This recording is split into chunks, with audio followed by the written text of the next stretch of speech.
Hello दोस्तों, आज हम लोग बात करेंगे read people like a book by Patrick king book के बारे में। क्या आप कभी सोचते हैं कि सामने वाला इंसान क्या सोच रहा है? हम में से अधिकतर लोग दूसरों की बातों पर भरोसा करते हैं, पर क्या हर कोई सच बोलता है? क्या हम किसी के हाव भाव से, उनकी बॉडी लैंग्वेज से या चेहरे के इशारों से यह जान सकते हैं कि वे क्या छुपा रहे हैं? अगर कोई तरीका हो जिससे हम इंसानों को पढ़ सकें बिना उनकी बातों पर हुए, तो क्या आप उसे सीखना चाहेंगे? अध्याय 1, लोग जो कहते हैं वह असली नहीं होता। आरव एक दोस्त के झूठे बहाने से आहत होता है। यहीं से उसे समझ आता है कि लोग अक्सर वो नहीं होते जो वे दिखाते हैं। पैट्रिक किंग की बात, verbal communication is filtered, non verbal is raw. Aarav अब सीखना चाहता है कि शब्दों के परे देखना कैसे सीखा जाए। अध्याय 2, बॉडी लैंग्वेज पढ़ना। एक इंटरव्यू के दौरान एक कैंडिडेट बार बार अपनी गर्दन छूता है। आरव को अब समझ आता है कि यह एंजाइटी का संकेत हो सकता है। इस अध्याय में रियल लाइफ उदाहरणों से बताया जाएगा। आंखों का मिलाना, हाथ का छिपाना,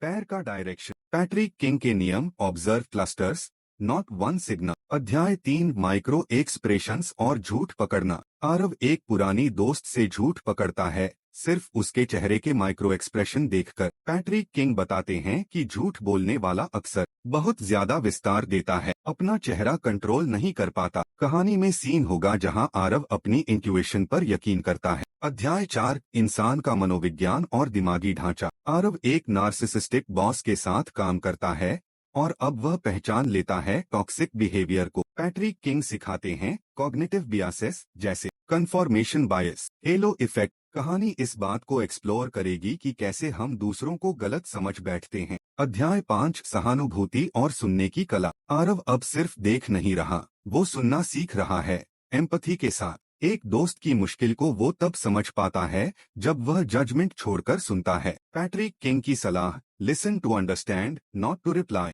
अध्याय 6, कैसे जाने कौन सच्चा है। एक रिश्ते में धोखा खाने के बाद आरव इंट्रोस्पेक्ट करता है और तब वो पैटर्न पहचानता है। वह सीखता है जो व्यक्ति खुद की जिम्मेदारी लेता है वह ज्यादा भरोसेमंद होता है। पैट्रिक किंग के सूत्र, watch consistency, do they take accountability. अंतिम अध्याय, पढ़ना नहीं समझना। अंत में आरव एक वाक्य कहता है, अब मैं लोगों को पढ़ नहीं रहा, मैं उन्हें महसूस कर रहा हूँ। किताब की अंतिम सीख यही है, दूसरों को पढ़ने के लिए हमें खुद को भी गहराई से समझना होगा। बुक समरी को अंत तक सुनाने के लिए धन्यवाद दोस्तों।